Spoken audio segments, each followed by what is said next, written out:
Right on. Keep your radio tuned to GNR for the real gospel. Thanks for listening, children. This is Three Dog, ow! And you're listening to Galaxy News Radio. We're Radio Free Wasteland, and we're here for you. Welcome back to Bang Average Gaming's Fallout Wasteland Warfare series. We'd like to apologise for the delay. One of the team ended up moving away, and I myself got caught up in a number of other projects including Trench Crusade and Malifaux. A big thanks to everyone who has enjoyed the series so far and have been requesting more. You're all awesome and keep us motivated to produce more content. Without further ado, please enjoy episode 3. In this mission, everyone's favourite radio DJ has enlisted the help of the settlers, alongside his trusted Ghoul bodyguard, to rid the Scrapyard of its mutated green inhabitants and shut down the ear-achingly bad pro-mutant propaganda. They'll face off against a variety of mean green mutants, their pets, and their enslaved tech. The mission is simple. For a draw, shut down the 3 generators to stop the broadcast. For the win, perform a successful tech check on the tower itself and get 3 Dog to said tower, so you can spread the message of fighting the good fight.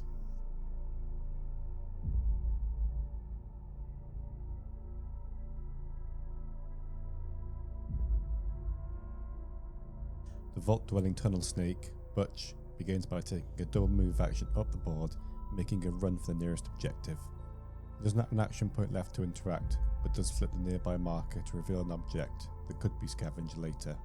Under the protection of its stealth boy, the rebar-wielding Nightkin stalks up the board with a double move, attempting to outflank the intruders. Equipped with the newly found power armour, the ever-optimistic Lucy goes next, taking a move up the board and flipping a token to reveal a perception test item reward. She attempts a perception test and passes with a 3, granting her an item, a switchblade. Not that useful, but maybe it could be sold later. The sneaky Super Mutant, with its camo cloak, moves up behind the nearby barrels. It flips a nearby item, revealing a fragmentation grenade. Very nice indeed. He attempts a shot at Lucy with his pipe rifle, but whiffs on a 7. The scavenger moves up the back end of the board, heading for a nearby power generator. She takes a double move, ending her turn by a stack of crates, hoping to take some cover. The Super Mutant Brute activates next, taking its full movement over the nearby wall, climbing over, and taking a small move penalty to get over to the other side a little bit quicker. The settler at the back opts for a double move, just to try and get a better line of sight across the centre of the battlefield. The disgusting Gribbly Centaur does a double move further up the board, keeping down behind cover behind the nearby barrels, but overseeing the battlefield. S-Boy Dogmeat takes a double move up the board and lands near a nearby objective. He decides to flip it, and unfortunately, it is nothing. But don't worry, in this case, the radioactive barrels are not radioactive, they're just there for scenery. The Super Mutant Hound decides to go next, moves up the board, and sets its sight on Butch. It goes for the charge and makes contact with the unfortunate Vault Dweller. The Hound manages to land a bite on Butch, however, it'll take more than that to bring down this tunnel snake. The 2 damage and 1 bonus damage, Butch easily rolls a 3, blocking all damage and taking no wounds. Tunnel snakes rule! Following the other dog, 3 Dog does a double move up the board, heading towards the mast, hiding by the nearby barrels and hopefully having Dogmeat as some kind of protection. Carrying on the theme of dogs and hounds, the Super Mutant's second hound moves up into the centre of the board and takes a charge action at Dogmeat, aiming for a bite attack. The attack lands with an extra armour break. Dogmeat then rolls his armour save and manages to block 2 of the damage, only losing his faction bonus damage and no wounds going through. Next up, it's time for Sharon. Sharon? Wish.com Ghoul is going to go next. He makes a brave charge against the Super Mutant Hound, gaining his charge bonus to attack on the next turn. The second basic Super Mutant takes his turn next, moving around the spiked barricade and aiming at the survivor at the back with his bolt action pipe rifle. Unfortunately, the shot completely misses. Why is it in Fallout 4 these guys are absolute snipers, but in this game they can't seem to hit anybody? The Super Mutant Skirmisher takes a double move to the centre of the board, getting ready to lash out on the next turn. The enslaved tech at the back of the board just decides to duck in a little bit, just keeping out of sight but still defending the mast.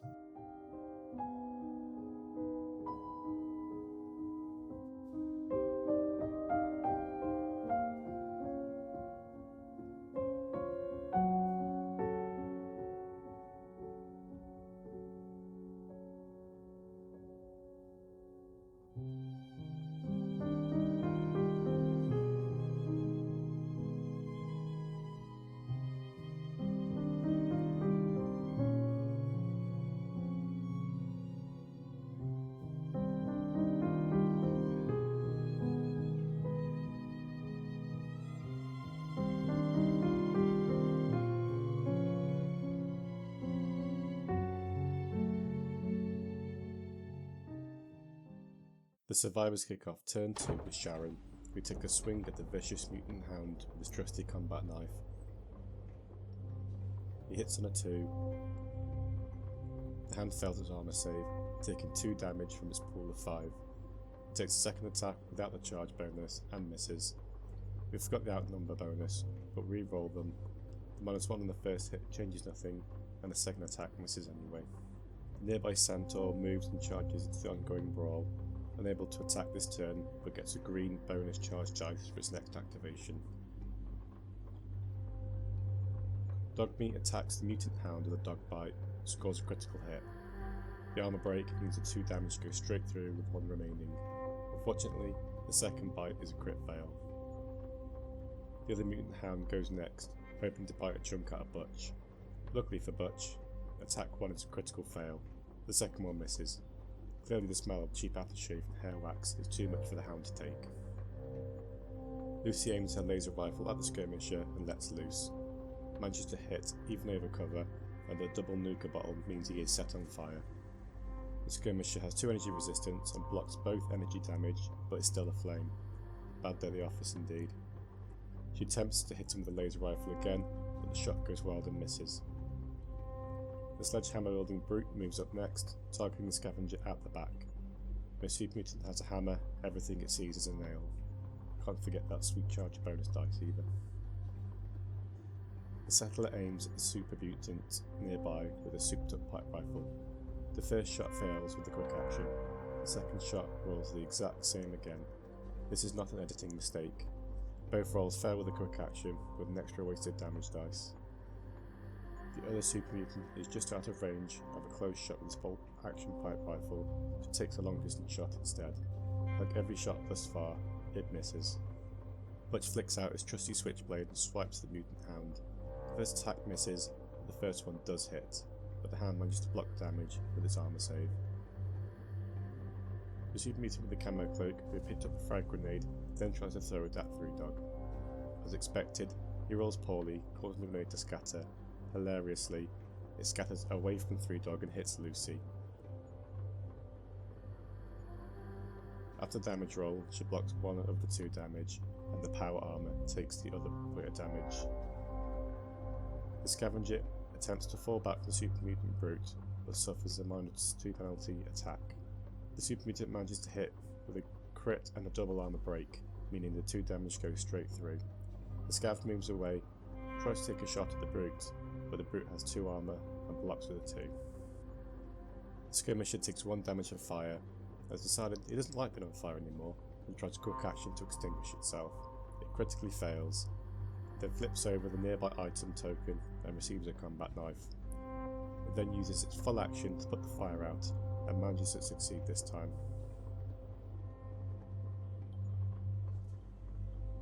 Three-Dog moves up to flip the nearby item, revealing a lockpick test.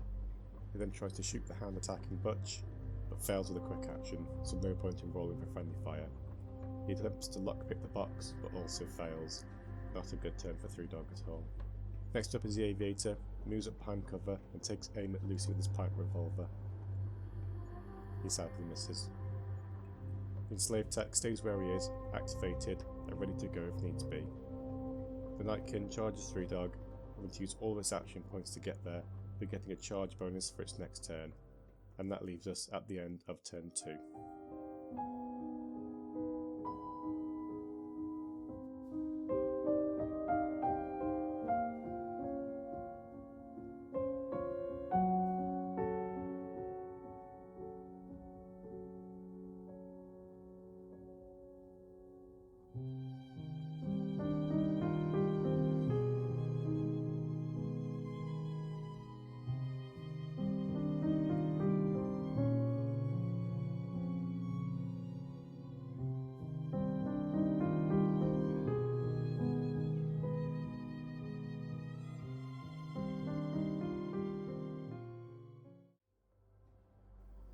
At the start of turn 3, we missed the recording, but Lucy hit the Super Mutant, causing 3 damage and setting the poor guy on fire. He just can't seem to catch a break. She then charges the Nightkin to support 3 Dog. The Centaur takes a melee attack at Sharon, but Sharon blocks 1 damage and the faction armor blocks the second but is lost. The second attack hits thanks to the -1 and Sharon takes 1 wound. The Settler opts to go next, taking a move action and attempting a shot with the pipe rifle against Johnny Storm's Super Mutant. He hits. The mutant fluffs its armor save, taking 2 wounds with 1 remaining. The Super Mutant that was targeted next immediately goes, taking 1 fire damage and dying. Who knew this would happen? I just didn't want to watch him suffer. Elliot kindly lets the Super Mutants activate again, so the skirmisher does a double move to head off to the Settler heading towards a nearby generator. He flips the icon nearby to reveal an item, ending his turn. Dogmeat activates next, taking a dog bite against a mutant hound, scoring a hit, building up the crit meter. The attack is also min 2, so the mutant hound dies regardless of armor save. Dogmeat then Leroy Jenkins into the other hound, gaining a charge bonus from doing so. The sledge-wielding brute charges into the scavenger once again, taking a swing with a sledgehammer but critically failing. The mutants are not on their game today. Sharon is up next. He decides to withdraw from the Centaur, who sadly misses a free attack, so he can aim his shotgun in retaliation. He hits with a 3, scoring 2 bonus damage. The Centaur has no armor, but a big health pool. It takes 4 damage in total. In retaliation, the Centaur attempts a split attack against Sharon, but misses with a 6, requiring an unlikely 3. We looked at the scatter, but Lucy was just out of range. To finish off, the Centaur charged at Sharon, gaining a charge bonus for its next attack. Butch attempts to disengage from the hound, but takes a -2 bite and still misses horrendously. Butch moves a few steps away and interacts with a nearby generator, removing the fusion cell and shutting it off for good. The Super Mutant Aviator takes a move action and aims at the Settler with his staggering pipe rifle. He crit fails, but look at all those armor breaks and damage. What a shame he missed. 3 Dog falls back, bravely or stupidly making a run into the mess of Super Mutants in the centre of the board. The nearby mutant aims at 3 Dog with his pipe rifle, takes 2 shots and misses both. Standard. The scavenger attempts to fall back. The brute takes a sledgehammer swing. The armor blocks 1. The scav takes 2 damage for a total of 4. Then they move back and aim at the brute. It hits, but the brute blocks 1 and takes 1 damage. The enslaved tech moves into position where he can fire any intruders.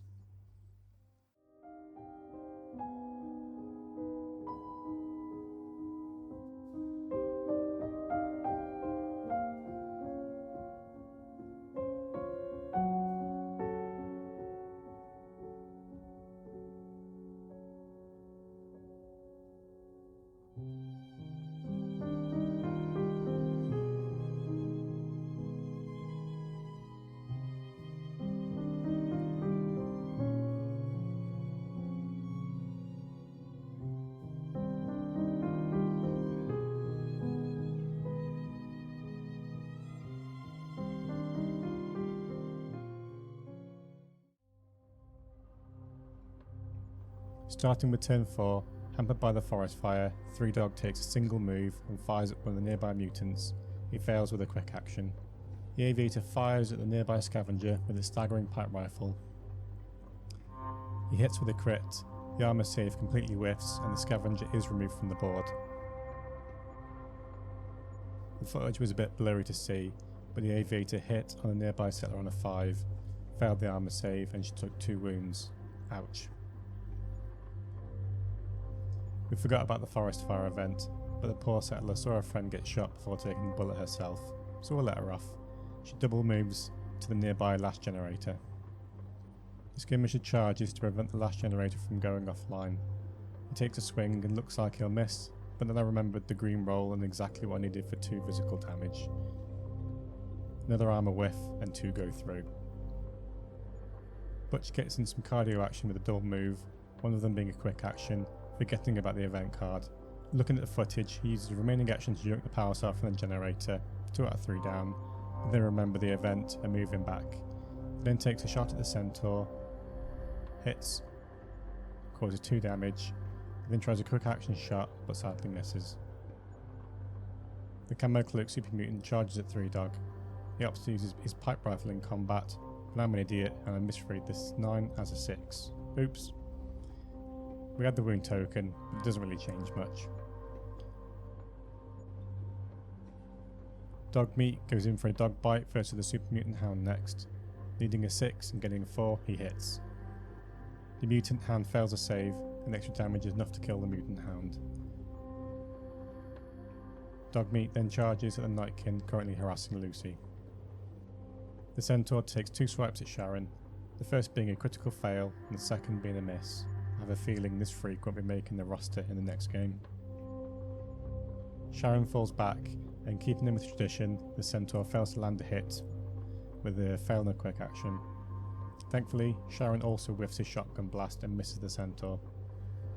The enslaved tech pops up from around the corner and takes a shot at 3 Dog. He does hit. I missed the dice roll to see who he hits, but 3 Dog was the intended target and it does hit, causing 1 damage and 1 being saved through the armour. Then the Royal Rumble of Lucy versus Nightkin. Lucy goes with an outnumbered bonus and a charge bonus using an improvised weapon. She scores a crit with bonus damage. The second attack misses. Nightkin has no armour, so 2 gut damage goes straight through. The Nightkin takes 2 rebar swings at Lucy. You can see where this is going. No baseball sign-ups for this Nightkin. Big sad. The Super Mutant Brute takes his penalised move up the board, ending the turn there.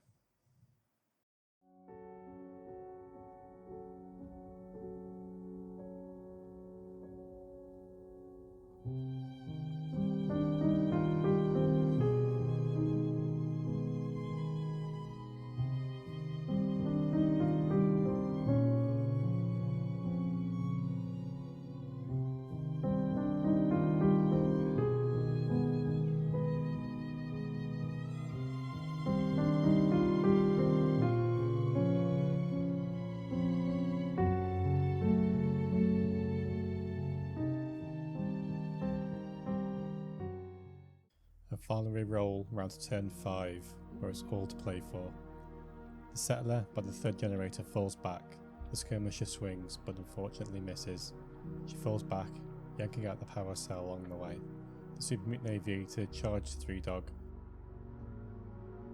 scoring a hit thanks to the accuracy die. 3 Dog rolls on at 2 to save 2 damage. He should have taken 1 from the extra damage, but we gave him 1 damage earlier on accidentally, so it all balances out. Then head back over to 3 Dog, who's currently trying to leg it. Both mutants get a quick -2 action attack at him. The Aviator lands a 5, even with the penalty, thanks to the accuracy dice.